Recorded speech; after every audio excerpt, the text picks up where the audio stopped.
an incisive prologue, as we call it, or mini feature here. And of course, I can't say more than what the mini feature has said. And thank God we have an expert in the house. He's an expert. He's just a lawyer. He's an all-rounder.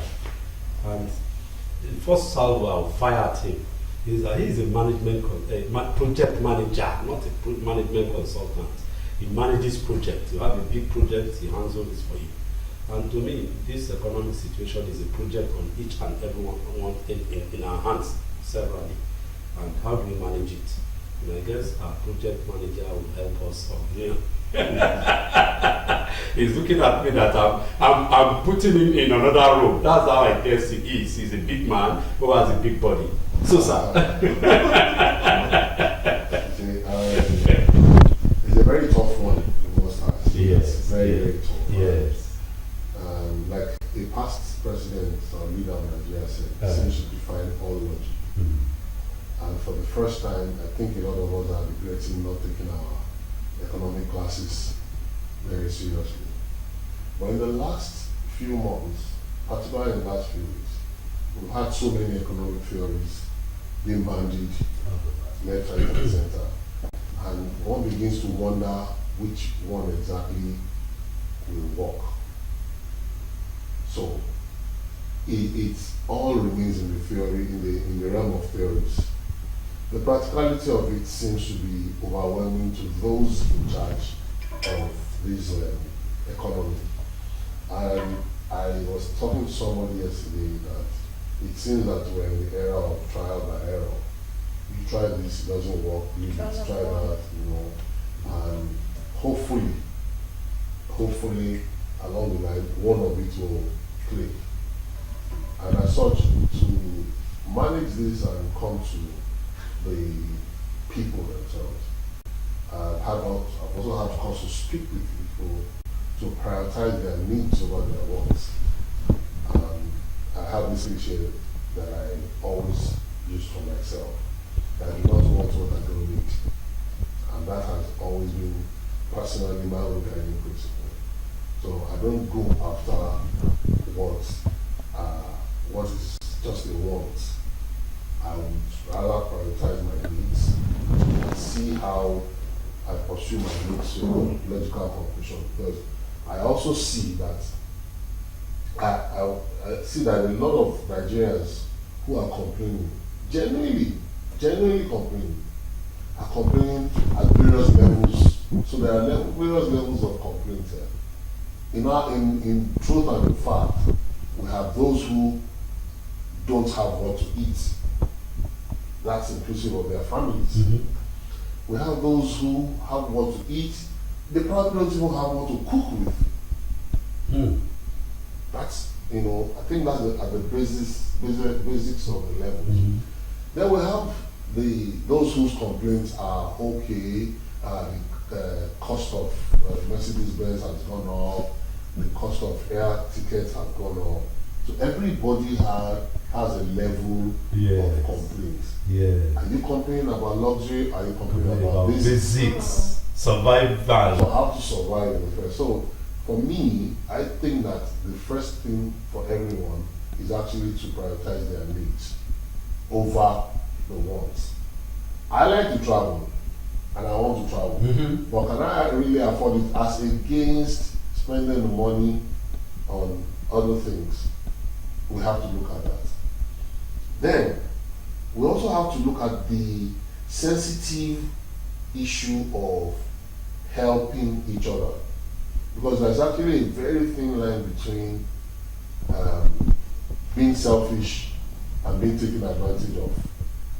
So, over time, when people see that, okay, this person is available to assist, there are cases of abuse. And you have a situation that, yes, your wife is pregnant, she's at the hospital, you need to pay hospital bills and everything. The woman has been pregnant for 9 months. The question is, what have been your plans in the last 8 months? You don't get your wife to the hospital and then call your neighbor to come and take, the burden of the delivery. Let's be considerate when asking for assistance. Yes. But we have to assist each other. We have to help each other. Definitely. It is a must at this point. Definitely. We do not know how long this will last. We do not know when prices will start coming down. We do not know what will happen. What we know is that we must survive. Let me just cut you short there. Sorry, not cut you short, but just to intervene. Ever since I've been a kid, from the Gowon era till this Tinubu era, I can't remember if any price prices of goods have come down. I don't think so. I've never seen it. So what is the way out? I don't know myself. Like I said, I regretted not paying attention to my economic classes. And like you said, I mean, since for those of you who knew Gowon, you are the practitioners of our time. For those of us who are, yes, prices hardly go down. I really, if you look at it from my pedestrian economic point of view, I go to the market today. Okay, so a friend of mine went to the store. He said he wanted to buy an item. It was 35,000 naira. So he was ready to pay. So he asked them, go and bring the item. They went into the store to bring the item. Came out from the store and said it was 39,000. That between then and now, the price had gone up. Now, why did that happen?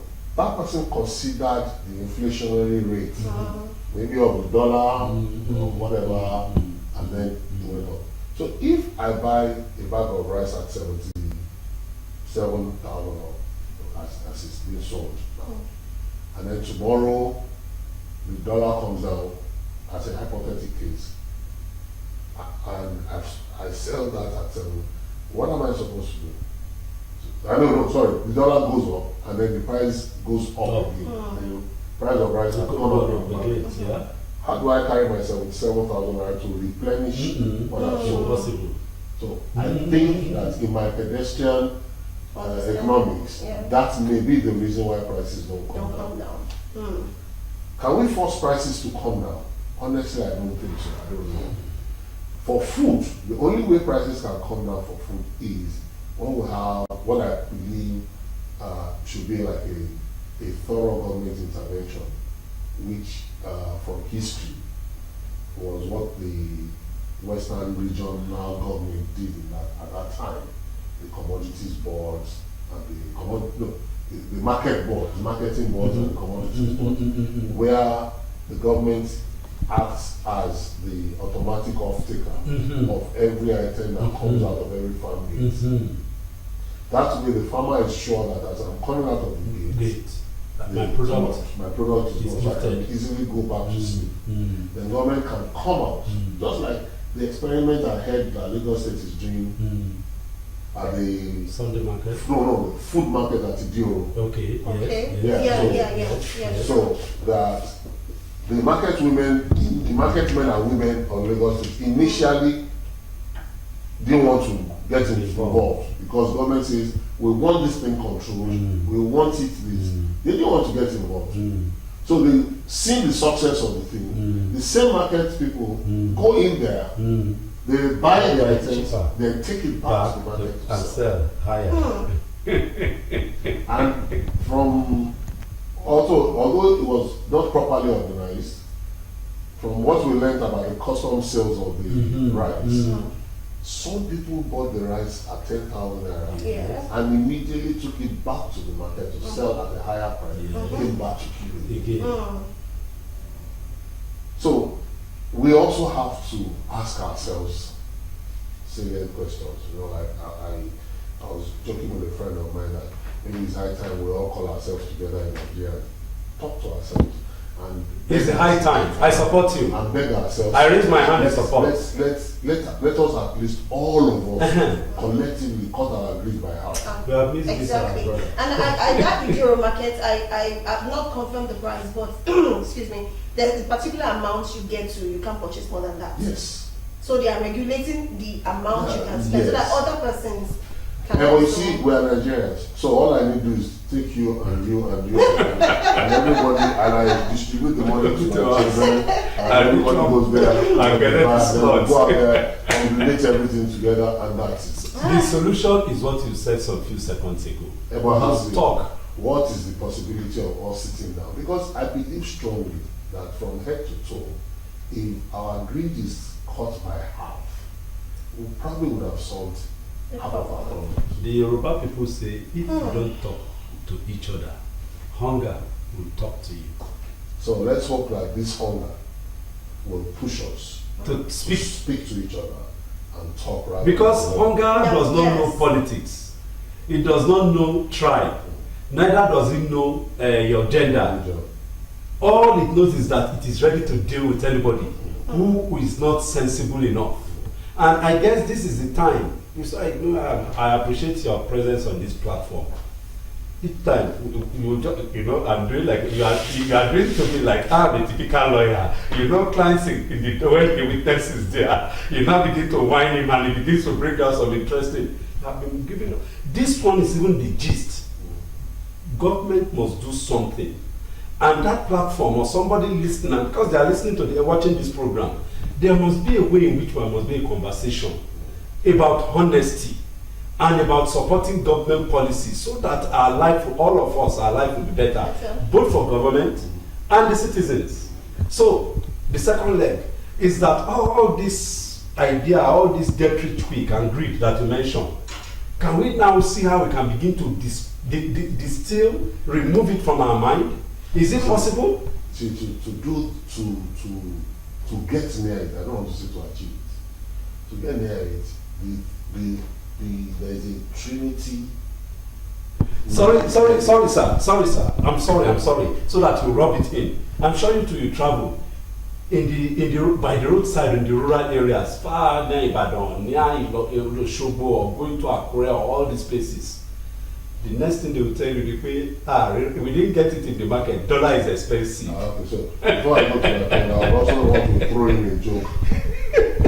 So this orange seller was asked, why are oranges expensive? She said dollar. So what has dollar got to do with orange? She said the tray was important. I was supposed to ask a question that why do people keep saying or blaming dollar for everything? See, that's where we are unique as a people. It took me a long while to begin to link dollar to a lot of things. You get it? So you tell me, okay, I want to buy fuel. Dollar is expensive here because of import. Of course, yes. So I go to my village. I want to buy yam, and then you tell me dollar is expensive, and I ask, have you ever seen dollar? And then the person looks at you as in, dollar. Have you seen? How many people have seen dollar? How many people have spent? So I was talking to a group of people, and I said maybe we should just dollarize our economy. Yes. Let us all start spending dollars. I guess I won't lie about Someone it. has If said you that start too. spending dollars, Yeah. you won't be looking for it. Yeah. It will be there. Yes. I mean, Yes. so the way and manner we go about everything in this country is funny. I was going to talk about what I have termed the evil trinity, which is Yes. politics, religion, and tribalism. Yes. Those three items, they work hand in hand. And it's almost impossible to separate them from each other. Because once you deal with one, the other one It rears its rears its head. And then you wonder, somebody is talking to you and is saying, oh, okay, so you said something now that we should support government policy. Government comes out with a policy, no matter how sweet or how fine it is, the other people, the opposition will come up and say, oh no, you shouldn't have been like that. Can we allow the government to at least experiment with it first? No. Then when you try it, tribalism comes in and says, oh, it's because they want to alienate some people, and then They when want you are dealing with that, some people say it's because I'm a Christian or a Muslim. Then there's a case now, I think, inquire about the traditional religion, Emma and his council refused them to. All of those things are mere distractions. And they are the distractions that somebody wrote and a long article. He said, religion particularly is the topic of that particular treatise. That is a major distraction that the government itself has employed. That as far as she is concerned, religion is a tactic of government. It is nothing but government tactic to distract The people. such that rather than face the government, you would rather go and sit down and be praying, doing nothing. So she made comparisons with Europe and America. That those people don't pray because they face their government to ensure the government does. But in our own case in Africa, rather than face the government to make government work, we go back to church, go back to the mosque, and we sleep there. Oh wow. So a lot of things are working against. A lot of things are being placed as obstacles to work against us, and we're not helping matters because we seem to be very blind. Now you just said something: political education and Politics, religion, and tribalism. Okay, and let me just come. Now, do you think education is one of the problems why we have these thoughts now that you just shared? Do you think education, like if a whole lot of us had this as in primary education to a level, it will reduce the amount of problem we have? Like you say, seeing the problem and ignoring the problem, or rather going to church. Because I believe people that are well educated, even as much as you want to do so much, you will still believe that this is the right thing you're supposed to do. It means that our education is still skewed. We're not getting it right what we educate ourselves in.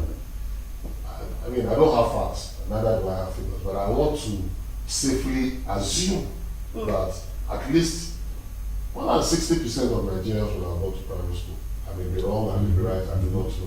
But if you have such a number of people who have been through primary school, maybe a slightly lesser number in secondary school and a slightly lesser number in the universities. The question is, what kind of education do we go into those places to get?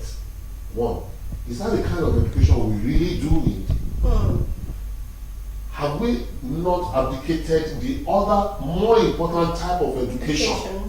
Which is vocational, which is family, which is morals. Morals is the foundation. That has been thrown off. Going by my other and his Methuselah in their days of the Gowon, I am very sure that in schools, we were taught called moral instructions. From the moral instructions, all you did on Sunday was go to church. You didn't have to. Apologies to the pastors. You did not have to go from Monday to Sunday every day. I never saw my parents do that. Same here. Yeah, same here too. How did we now get to the point where when you leave work or you leave school in the afternoon, in the evening, you land in church? In those days, at secondary school in Lagos, when we finish secondary school, we go to lesson. Yes. Where are those lessons? They're no more because government banned them for so many reasons, some of which are fantastic, reasonable, safety, and then they think. One of the reasons I learned was that the government says that when you keep going to those lessons, it means that they are not doing well in school. But are they doing well? Do we have qualified teachers? Or are the teachers don't are they committed? In those days we had Indian teachers, Ghanaian teachers. The question I ask myself now, with parents of hindsight, were those people really qualified as teachers? We don't know. They just taught us. But then the quality at that time was not compared to. And they are professional teachers. So education depends on what you call it. Why is everybody rushing? You have about 300 or more universities in Nigeria. What is the GDP? What has been the contribution of the university education to the development of the GDP of the Nigerian economy in the last 20 years? Let's ask ourselves. We'll answer that question when we come back after this short break. Taking some water. and of course we have done some little discussion here. And that's the result is what you see and hear from us now. The harsh economic reality. How do we get out of it? Even if government refuses to relax, how can we? We won't die. We will not die in it. We will survive to see the good new days. Not the good old days are past, and that's why we have a guest here who is a guru in this area. You don't like introduce him as a project manager.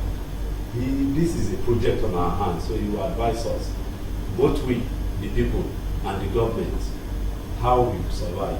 Because indeed, Nigeria will survive, and Nigerians must survive. So, I'm sorry, I don't know how to interpret this in English. But Yoruba said that don't show no they just do us like that. They are not going to bury us with this problem. You know? And this is another area that we need to also advise our people. Yeah. People easily fall into depression. Just like the monologue or the prologue said, some person committed suicide because he used his salary and those of his contribution of his earnings to place a bet. This is the time for the betting industry because people are desperate. Yeah. It's the same way for every Ponzi scheme. And that's why we also have to be very careful to advise the younger people especially to still find a way of maintaining their stand against getting rich quick syndrome. You know, for every adversity there are opportunities. Yes. I'm almost sure that right now, with this kind of adversity that we have, some people are making genuine, legitimate, Of course. Serious money out of it. Yes. Yes. So I think it all boils down to us sitting down and looking beyond the normal. What is the norm? The norm is for us to go to school, look for a job. These days, people White collar. Yeah, people will call you.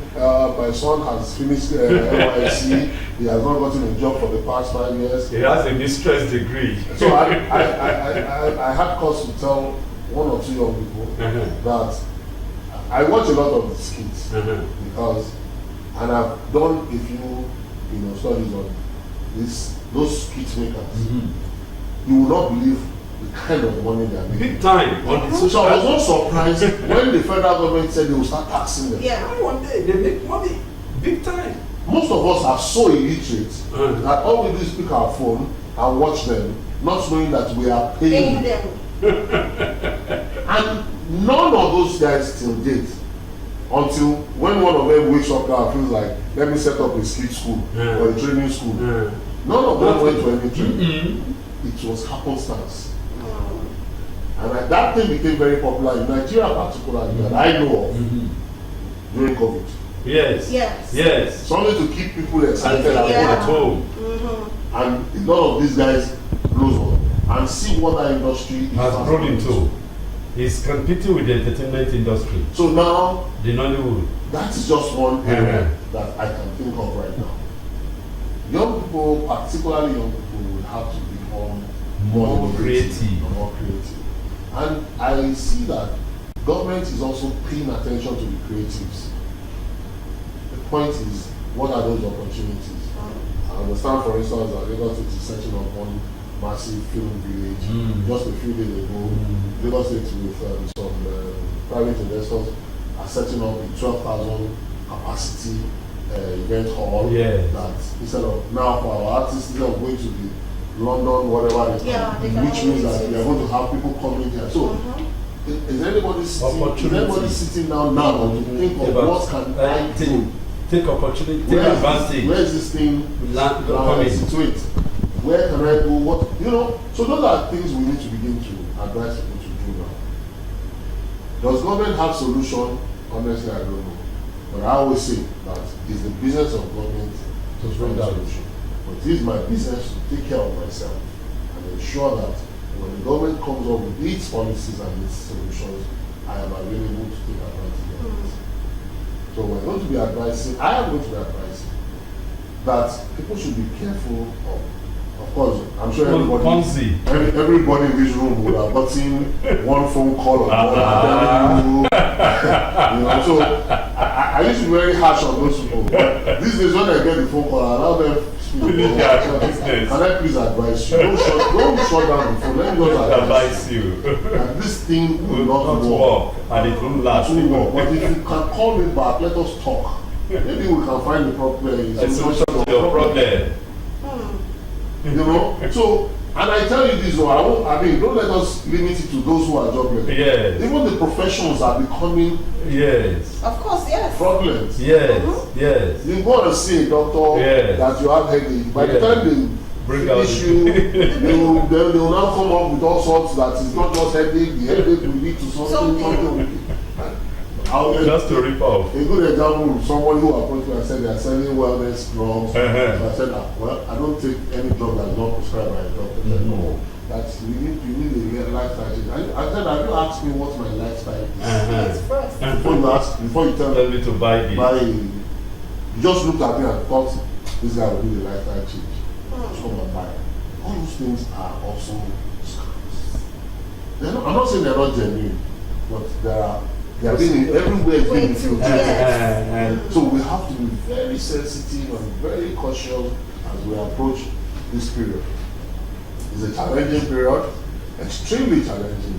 And like we said earlier, we know families who cannot even feed. My secondary school class forum, we've set up a fund that any classmate Are you copying us? who We did the same. who feels they need help.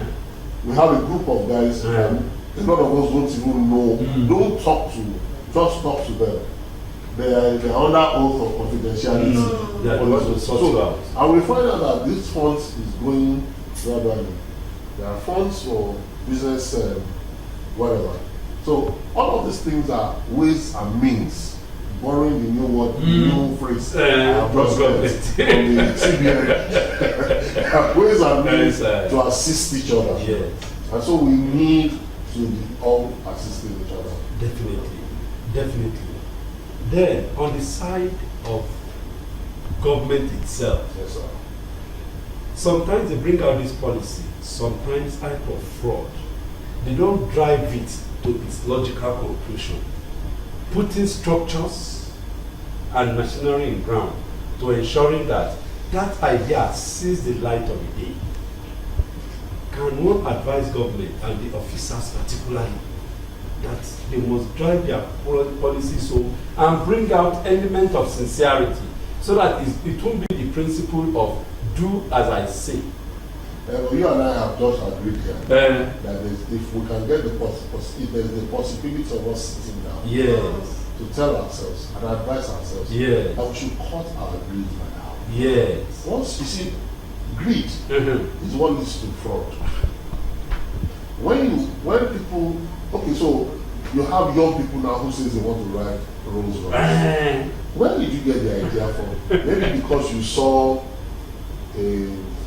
God bless his soul, and Otumba Shuguri Balogun riding the Rolls Royce. You never bother to ask How far? how long. Where is it? Where is it coming from? What has he done? All you want to say. You want to copy him. Is that a want or a need? It's a want. Take off point. You understand? So those are things that we also have to look at. So for government, it's the same thing. I don't understand how, because this is another issue entirely, how a government official decides that he just wants to be acquiring money. That's my No, problem. it's not even wealth anymore. It's not wealth, They're it's just money. stacking up money. And And then then it's millions into annoying. millions into Just this millions. morning I read that an American organization has called the Nigerian guy who created or who put together a solar panel tricycle in 21 days. In the last 5 years, the guy has been looking for partner supporting. an American company has called him now. Definitely now. The only luck we have is that they've asked him to stay here. They will sponsor the project here, and then we can use it here. Otherwise, the other guy that did something, they took him straight. Straight out, yeah. I guess I learned that one major American company, I won't mention the name, car manufacturing, the head designer. He's a Nigerian. We brought him home. He spent 4 months and ran back. So if we were not as greedy and as fraudulent as we are, things will move faster. That is Yes. my own thinking is that the policies are always there. So if government is the best repository of That's ideas, it. so the policies are there. Implementation is problem because everybody is now looking for how To benefit. Yeah. You know, I want to ask a question, but before I want to ask two questions, I'll just put them together, even though they will require two different answers. Now, the first one is, we talked about Ponzi schemes, sporting bets, and all of that. How about this loan apps or banks that loan out a huge amount of money? But you find out that most people that loan money, maybe like say this little amount of money, 5,000, 20,000, just for them to be able to, finish up for the month and get their salary and pay back or whatever way they are getting their money. Comparing to people that are going to the bank or don't even get to the bank, they get 20 billion, 30 billion, billions and millions of naira, but yet when it comes to payment, repaying, the bank don't pursue them as much as this loan apps. Small fish. They pursue Living the them. big sharks. Yeah, you understand? They pursue them, embarrass them, threaten them. They even some fall into depression because there was a time a lot of people were committing suicide because of that. But yet they ignore that one. Now, what is your reason about that? Then also on the other aspect is religion. What is the role of our religious leader?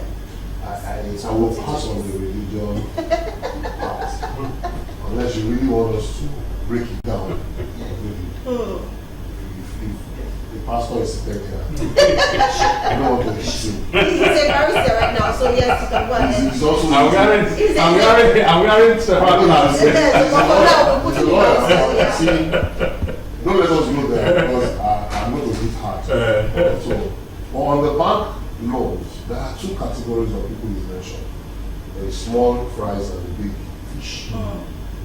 These smaller people are given these loans not by the big banks, but by smaller loan companies themselves, whose deposit on maximum investment will not even be more than say 10 million. Out of 10 million, we're saying let me give you 50, you take 100. But our people would also collect this money and not go back. And that's the reason why they keep pursuing them.